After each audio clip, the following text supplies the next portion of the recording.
Okay, all right. Quite a number of issues there, but we'll start off with the latter, which is the strike. Well, it appears as though they are going to go ahead and sign an MOU, but some of the surrounding events concerning this one, we've got three gentlemen to discuss some of these events. Dr. Ahmad Sulaiman, a legal practitioner, he joins us from our studios in Abuja. He's a good governance advocate, a lecturer on public law, Ahmadu Bello University in Zaria. Thank you for joining us this morning. We also do have Oladimeji Fabi. Thank you for having me.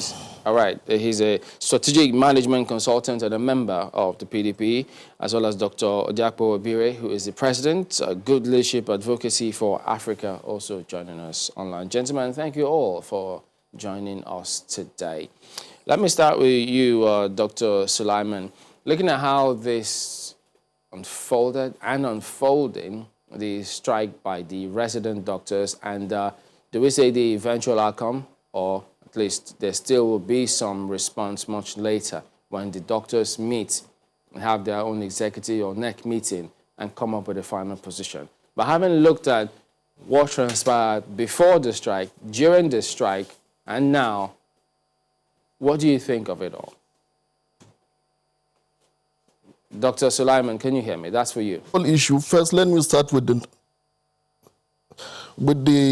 note that it's unfortunate. The period now is quite unfortunate for medical doctors to go on strike. But now, speaking professionally as an expert in international industrial relations, I can see that the reaction of government is very coordinated. One, you can see there are temporary measures taken by the letter written by the Minister of Health, which provided for 4 administrative temporary measures to protect the citizenry from the harsh effect of the strike. Secondly, which is the permanent side, you can see that from their demands, about 3 of their demands seems to have been met. And if you look at the body language of the meeting there, you can see that we expect a very good outcome soon. So I think if you look at generally the reaction of government and temporary and permanent measures, I think as far as the government is concerned, a reliable measure have been taken to protect the nation. Mr. Fabi, from your perspective, look, having seen how it also transpired, you share the same view? Well, good morning, Nigerians, and good morning, Chamberlain. First and foremost, I do not share, the view of my brother there. It's quite unfortunate, like he said, that we have to find ourselves again in this situation. Government has every opportunity to be truthful and act responsibly, and that's what is lacking at the moment. When you have an agreement with an agency or a group of people, it behoves on you to fulfill that agreement. The question now is, why should they wait to this point that these guys are now saying we're embarking on strike before they begin to act and now calling for meetings to resolve the matter? So it will be so unfair to put the blame at the doorstep of these doctors. These are essential services providers. So the government has not acted responsibly in this regard. They have not been so truthful and they should be able to take responsibility when issues like this arises. So I disagree with the gentleman there who said the government have coordinated very well and they have provided a permanent solution to the situation. I don't think so, and I don't share in that view. The government should rise up and act responsibly. That is what is needed. Well, but Mr. Obire, you are a good leadership advocate. Well, the ministers there did accuse the doctors of some perhaps seemingly ulterior motive, because they say 6 out of the 8 demands have been met. Why would they be calling on health workers to down tools when it's just matter has to do with NARD? So isn't the government in a good stead in the way they acted? Well, Chamberlain, you see, the issue of health is a serious issue. It's not something that we should handle with some unserious positions. Because if you take a look at what has happened so far, it is wrong not to pay the doctors their allowance promptly. Doctors outlive on the line of to contain the disease. These are people that have put their life on the line for others to live. And if they are doing this, they are to be paid before even the purchase of medications. Test kits or people in absence, the drugs meaning nothing. If you are not paying the doctors who are supposed to be on the front line of the burner, how do you forge ahead with fighting the COVID-19? So it is wrong to have asked the minister. It is wrong for the minister to have come out to say that COP doctors should replace consultants at federal hospitals. It is very wrong. It's just like you going to a mechanic workshop and allowing an apprentice to work on your engine. You can never drive that car. The youth corpers, they don't have that. They don't have that expertise yet to handle critical situations. Yes, they are doctors. They are trained doctors. Yeah, but they don't have point made there, Dr. Obere. But let me ask Dr. Sulaiman this question. From your experience dealing with trade union issues, as you have said, and of course you said the minister took a good action by putting out that information. But you would know that this strike that they had to discuss over was just suspended, was not called off. Because perhaps there was a suspicion that, okay, this thing could happen and then we could need to call this strike one more time. What, in your opinion, do you think necessitates a call for strike in the first place, especially while conversations were still ongoing, as the federal government said? Thank you very much. This is a very good question. But please, there is a misconception I want to clear before I proceed from the earlier discussions. If you look at the letter by the minister, there is a misconception when somebody picks NYSC and say the government is using NYSC to replace resident doctors. If you look at the letter, the issue of NYSC came on item 3, on the third item, on 4 listed administrative options listed by the minister. And what the minister said was that the directors should use consultants first, and then after comma, he said NYSC. So it was not that NYSC were to replace, but NYSC were to be also in support of consultants to take care of that. Now, having cleared that and having put the issue clear to understand that in Nigeria we have this problem. Sometimes we create misconceptions around the real issues on ground. Now, having cleared that misconception, let me move to your next question. Now, the next question is that what necessitates this strike? And that is what, to be frank with you, I find quite unfortunate. If you look at, for the past couple of months to now, there have been misconception war and battlefield. I can understand with the ministers when they think this is beyond the ordinary, beyond the way the doctors are reacting to this situation.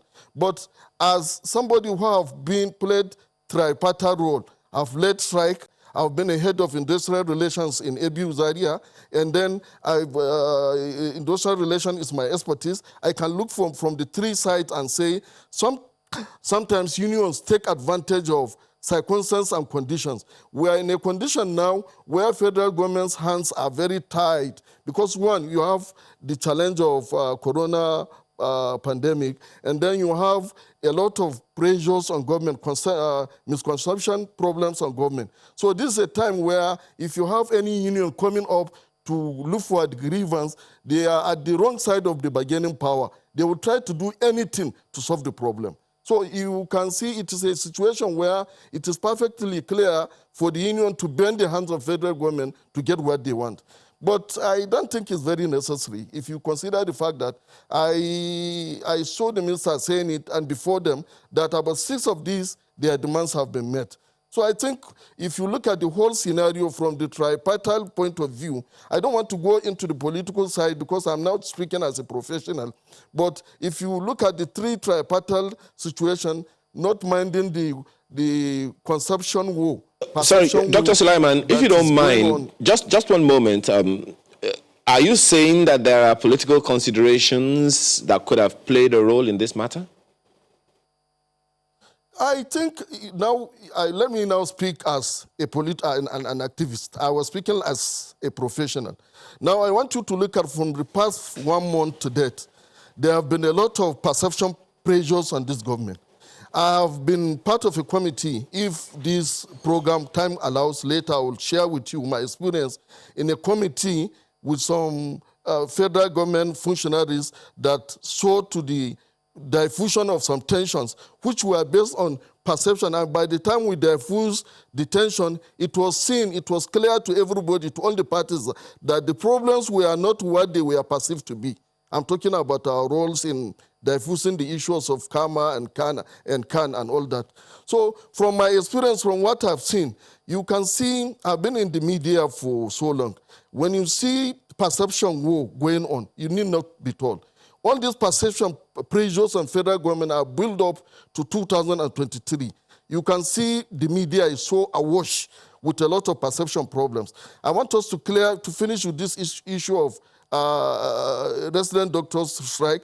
Maybe if time permits, you will agree with me that there is perception battlefield going on in the country now.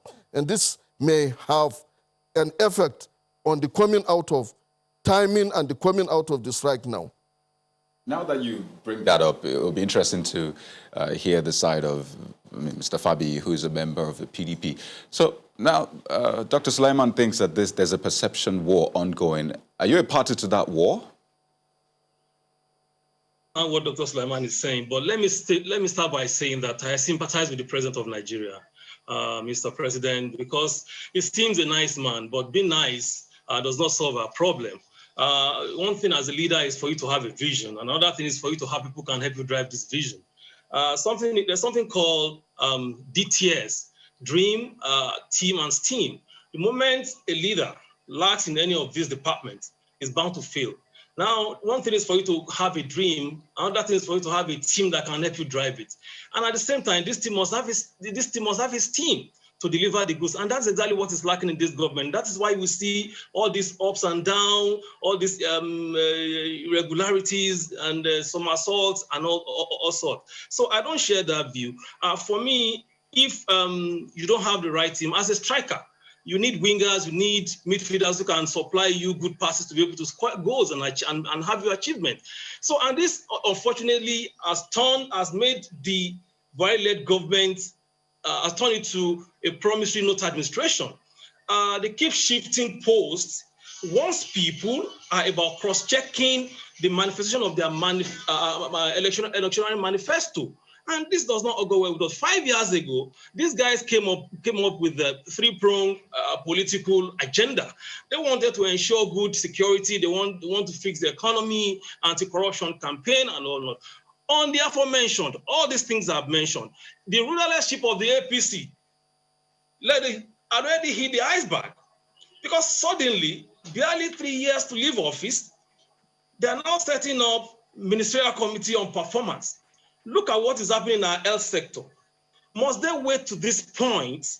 Have these doctors not been talking about their challenges, the need for them to receive their allowances as I went due?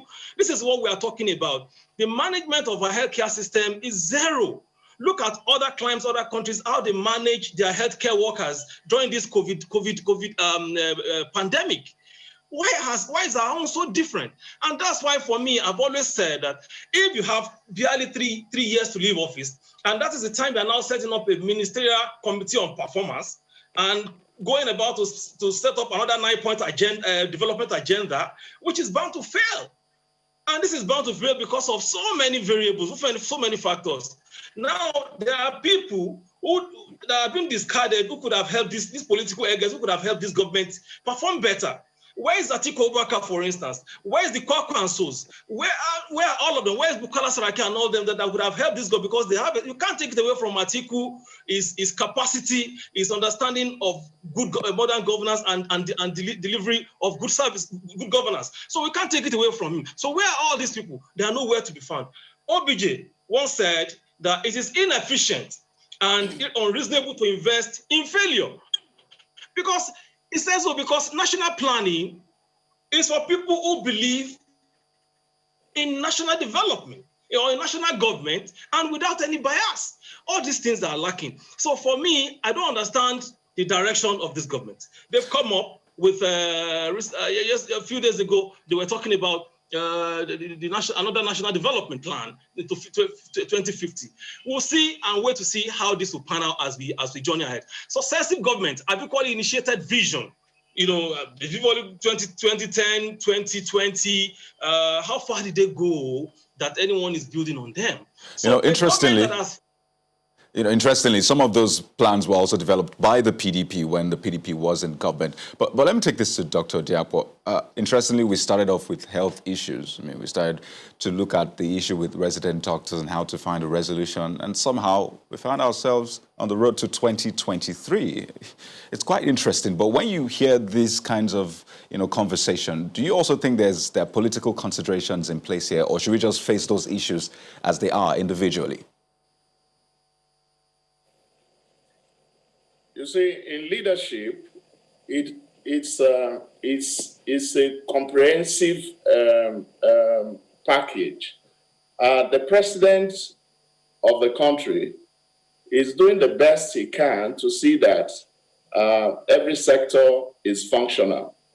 But like a doctor said, if you look at the people driving the dream of Mr. President, a lot of them are in line and others have some setbacks. So if we are talking about political undertone on issues that has to do with governance, yes, it's very important for people to say things. It's very important to bring up ideas. It's very important to want to put things on the right path. But if you don't have the right people to drive this, then things will never move the way they are supposed to move.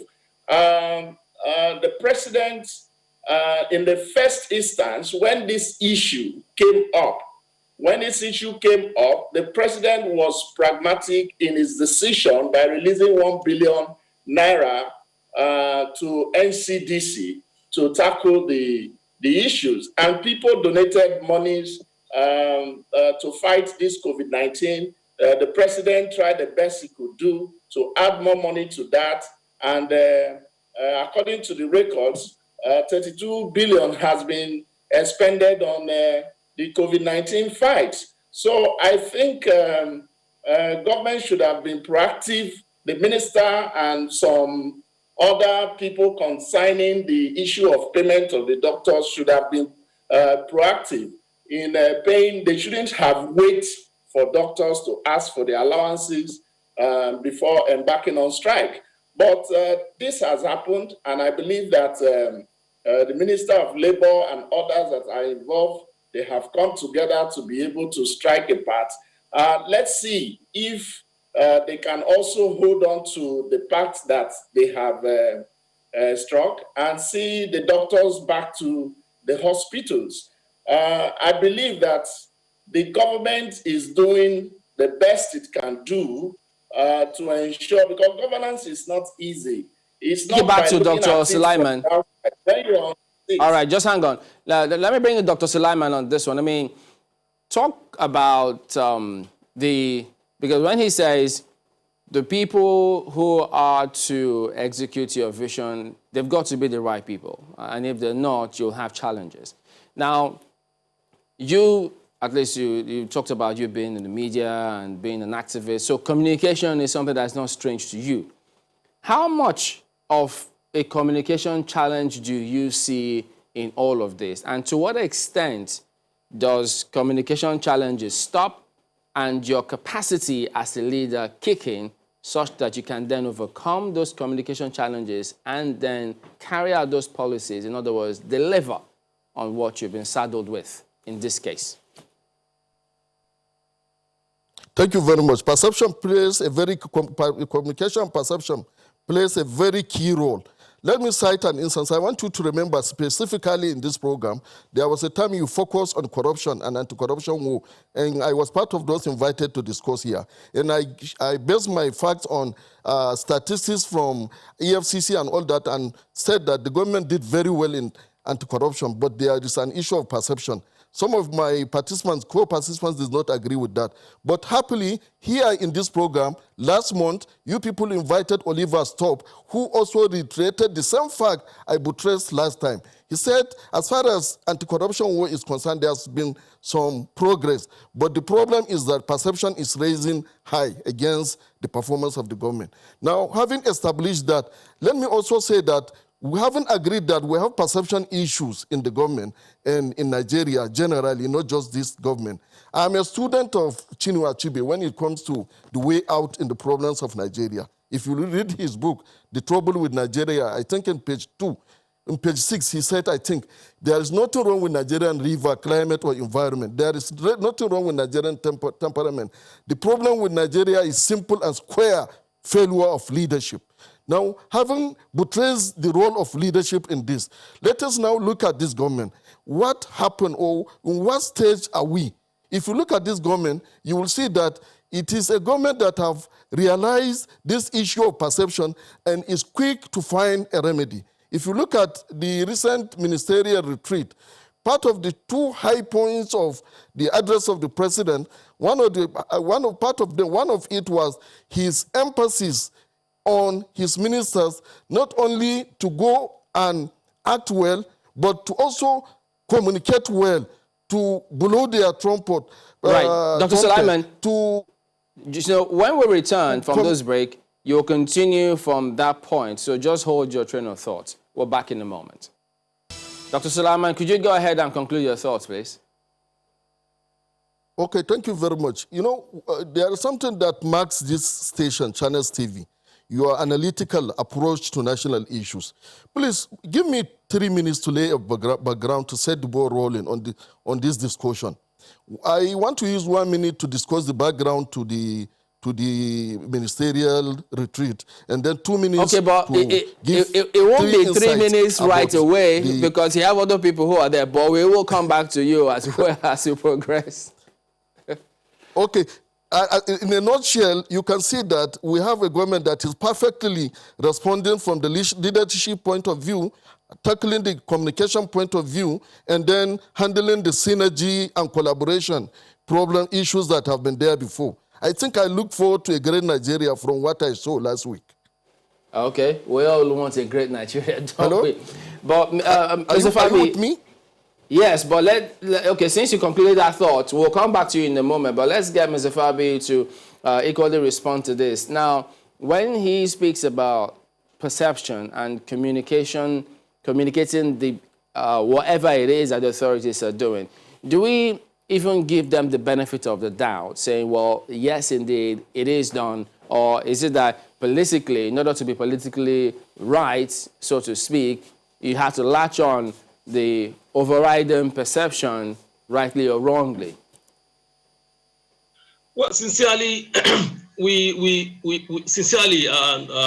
can give them the benefit of the doubt. But one thing that really scares me, that really strikes me about this government, and badly too, is what they've been able to do in the last 6 years. Chamberlain, the fastest the economy has grown in the 5-year period of 2016 to 2020 is 2.2%. So, and someone will now come and tell me that, no, they've done wonderfully well, which is far, far below the yearly average the yearly average GDP growth of 6% in the last 10 years. So in the last 5 years, let us look at what they've been able to do based on what they've promised Nigerians. This is exactly what I'm saying. But when you begin to exhibit failure upon failure, people will not want to listen to you. And that is where the perception thing comes in. And people believe that these people don't have nothing to offer. That's exactly where I'm saying. When a government, for instance, a government that has failed on all its plans, on all its key plans, and built to leave power in about 3 years, it's unfortunate. They can't be looking for bricks to build 30-year planning policy. It's not, anything you build on void is void, and any dream without a great team cannot succeed. This is exactly what they are saying. They have provided this perception of failure to the Nigerian people, and that's why sometimes people don't want to even give them a chance to say anything. Go out there and see what people are and hear what people are saying. This government is practically living on staggering debt and Eldorado dreams, and that is not how it works. Nigerians are moaning and groaning under heavy poverty, yoke of inflation, so many things, gross unemployment, brazen nationwide insecurity, all that. So tell me, how do you want people to look at government? How can anyone predict a futuristic policy, for instance, to a population of frustrated Nigerians, frustrated citizens? It doesn't work like that. Just one moment. Let me ask Dr. Obire this one. Well, to a large extent, all of this conversation has focused a lot on, what the federal government has been doing or not doing, the impact, the effect, and all of that. And of course, we have spoken about communication or a lack of it to the point where people do understand or do not understand what government is saying. If we transit this conversation from the federal government level to the states level, what quality of leadership have you seen, and how impactful have that been on the welfare of the people? I would say that every government is unique, because every environment is unique when it comes to governance. Some are easy, others are not. But if I must go by your question, a lot of the governors have not really done well in their respective states. Not all the governors. A lot, yes, we can see that a lot of them are doing one thing or the other to make life easy, most especially investing on infrastructure and all that. But I still think that they have more to do, because in a situation where you have people without capacity or people without planned templates taking the seat of government, it's really difficult to achieve much for the people.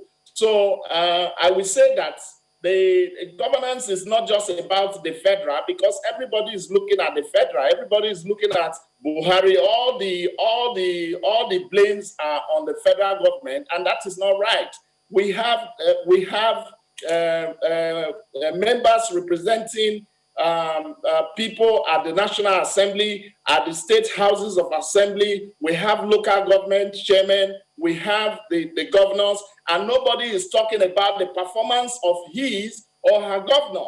Everybody is talking about what is coming from the federal, what the federal has done, forgetting that we have state government, we have state house of assembly to make the right laws, and the governor to have the right policies, and commissioners to drive the policy of the government. And in a situation where you have a redundant civil service in most of the state, the civil service is redundant because they are not responsive. When the man that is driving the seat of government is trying to put a lot in place at the federal, and the states are not complementing the efforts, then you will see a lot of setback, and the people will feel the impact. In my state, I am from Delta State, with much volume of funds that comes into Delta State every month. My governor is talking about cutting the salaries of make sense. And if governors are just sitting to receive from Abuja and spread without looking at investing and improving their capital base, then it doesn't make sense at all. So I see a lot of setbacks within the states in Nigeria, and is affecting the people negatively. We have no reason. Just one moment, Dr. Obiri. Dr. Sulaiman might also want to react to that, especially when it comes to governments at the level of the states. You've spoken, Dr. Sulaiman, a lot about perception management as far as the federal government is concerned. But not much, especially about perception management, has been said about the states' governments over the years.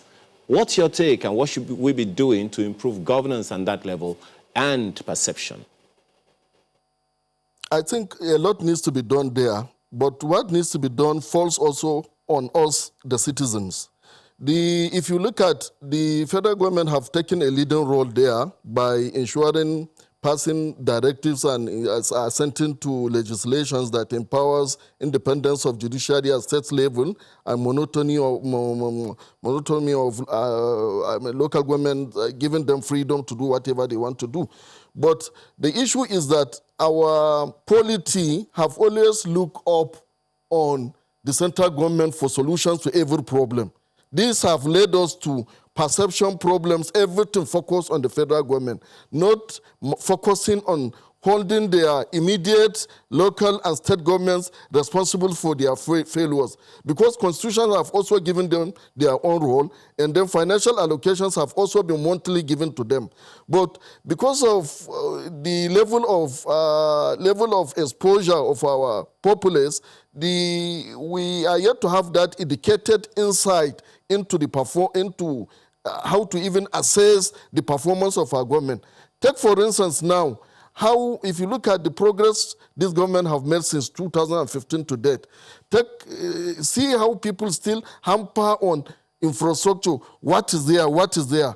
Niger Bridge is there for people to say. Nobody is seeing it because we are used to just seeing things as we are shown. Ibi Bridge is there being constructed now. It has started. Nobody is saying anything about it. Wari to Lokoja Railway is going on. Nobody is saying anything about it. But the Dr. Sulaiman, to Abuja, although it has started. Okay, but if I could follow up on some of these things. What I'm saying is that just hang on a minute. When you say that they look to the center a lot, is that not a reason? Because in the first instance, you hear different states saying we've repaired, reconstructed federal roads in our states because of how bad they are. We couldn't wait for the federal government. Please, you need to refund us. And then they also look to the government to get approvals for certain things to function in their own states. Without the government's approval, it can't happen. Different governors will tell you, well, I'm chief security officer on paper. The center controls security. The center receives a large chunk of the revenue of this country. The center, so why aren't these all reasons why they have to keep looking at the center? No, they are not the reason. When they repair federal roads and look for the reimbursement, that is an investment. They have their economic interest in that. Even if they have other ways of getting those things done. For instance, how the Taraba state government had the Ibi Bridge being constructed. They didn't do that by putting their money. They did that by following up with federal government to make sure that that bridge is coming up to link Taraba State with the whole of northern state through Ibi. So what I'm saying is that states have an option. Use your fundings to take care of your immediate responsibilities and use your influence, use your connections and contact to influence. Part of what I just said was pointing to the states complaining that they do not have the resources as much. They say that the center has no business having so much access to a lot of the funds, wherein the people are in the states where development needs to happen. No, I think the problem, Chamberlain, to be very straight with you and frank, the issue is that the capacity of our state and local government leadership is very low. We don't have people there. I'm not saying talking about all of them, but most of them, we don't have people there who have the capacity to think creatively create revenue? How many states are coming up with new dreams for their state the way Lagos did? Lagos did and moved itself even without federal allocation for years. So the issue is that state governments are not raising up to that responsibility because of the caliber of leadership that are emerging from their legislative arm as well as some of the executive arm. But with the way things are going on, I don't have much problem with that because I know in about a decade or two, things will straighten out. Because the essence of democracy is that people try, learn from their mistake, try, learn from their mistakes. They will get to a point where people will be choosing from the basis of their capacity, in which case now you will have people with capacity, because it takes a lot of thinking, maturity of thought, creativity to lead a nation, to lead a state, to lead a community. And this is what it's like. How many times have you seen states come? I just wonder what some of the other states will think. You comparing them with the resources that Lagos has. So, but conclude your thoughts so we can move to Mr. Lagos did not sit down to allow resources to fall down on its lap. Lagos stood up. Look into how do I modernize my land use system? How do I increase my revenue system? How do I create my independent energy source? How do I do this? How do I do that? How do I reach on to international global economic atmosphere and also catch up? So, but how many states are doing that? Well, Dr. Sulaiman, that's a very good point that you have made. Just one moment. Let me ask Mr. Fabi this one as well, because to a large extent, Mr. Fabi, you've spoken about what the federal government has done or not done, even compared different governments and different leaderships from time to time. But then that issue of the responsibility of the states, it's beyond this particular stage of our government. It's been since the Fourth Republic. People have been complaining about the leadership at the states levels. What's your take, and what should we be doing? Thank you very much, Kayode. Now, the first thing that I want to talk about this is the structure of our governance. When you have, we have 3 tiers of government with their specific responsibilities, and as far as I know, the federal government controls everything. And that is the reason many people, whenever there's a problem in their state, they're not even looking at what their state government is doing. Because, for instance, look at security. The government controls every facet of our security.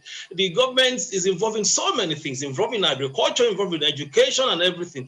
That is the reason people are leaving their local governments, their state governments. Just one moment, Mr. Fabi. In that light, do you think it is correct, it's right for us to continue in that stead, or is there something we should be doing that we haven't even considered doing yet?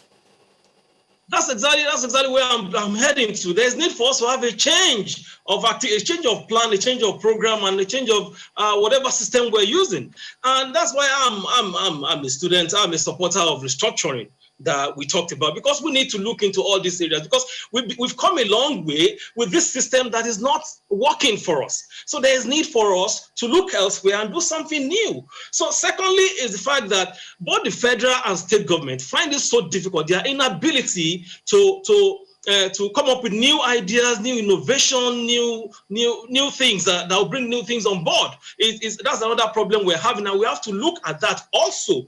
Again, this is one of the reasons why you see federal government and state government running for debt, running for loan at all times, at every beck and call, to be able to shore up the economy of the country. Just 2 days ago, recently, the DMO came up, released statement on our debt stock. That's about 31 trillion, So these are the things that are happening, and this debt is not just. It wasn't just the federal government that got all these loans and debt. The state governments are part of it. So these are the things that we need to look into and come up with a more proactive measure that will take us away from this.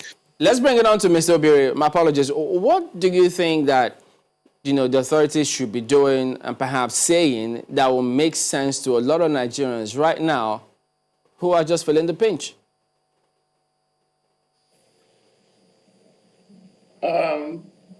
I think the different levels of government need to look inward. From the states, which controls the local government in most states today in this country. They control the local government activities, and it's not supposed to be so. If you go to South Africa today, you will see that the roads, electricity, and so many infrastructural development that are going on in that country are not done by the federal government. They are not done by the regional government. They are done by the municipalities. They are done by the local government authorities. Now, we are talking about the impact of governance on the people. How will the people feel the impact when those we saddle with responsibility of governance think about themselves, their cronies, and what they can achieve within, what they can amass within the short space of time, and not the legacy that they can leave within the short space of time they have to serve the people. Many are not serving, they are ruling the people, and that is not right. In the first place, let's talk about the little that they have, because my brother there said that everything is in the central. I disagree with that. Everything is not in the central. If a governor knows what to do, he knows how to raise his economic plans and how to execute the templates that he has to move the state forward. That is why they run for election. That is why they want to be governors. But some of them just want to be governors to add their name to the list of those who have ruled the state. They don't have capacity. They don't have ideologies. They don't have anything experience to drive an economy. Now, far from that, let us see the little that they have received. First of all, you should be able to judge somebody or appraise somebody from the little that they have received. All right, Mr. Bire. Federal government or any application, whether internally generated or from the federal government. All right, we need to anchor at that point, but really there are things that no matter the ideas that you have, you can't do it as a state without the federal government signing off on that. There's that of economy, security, energy, so they do exist. So we need to acknowledge that as well. But we have to thank you, Mr. Ojakpo Obire, President, Good Leadership Advocacy for Africa, Oladimeji Fabi, a member of the PDP and a strategic management consultant, as well as Dr. Ahmed Sulaiman, legal practitioner and good governance advocate. At least you got more than the 3 minutes that you requested for. So we thank you all for coming on today. We're back in a moment. Stay with us.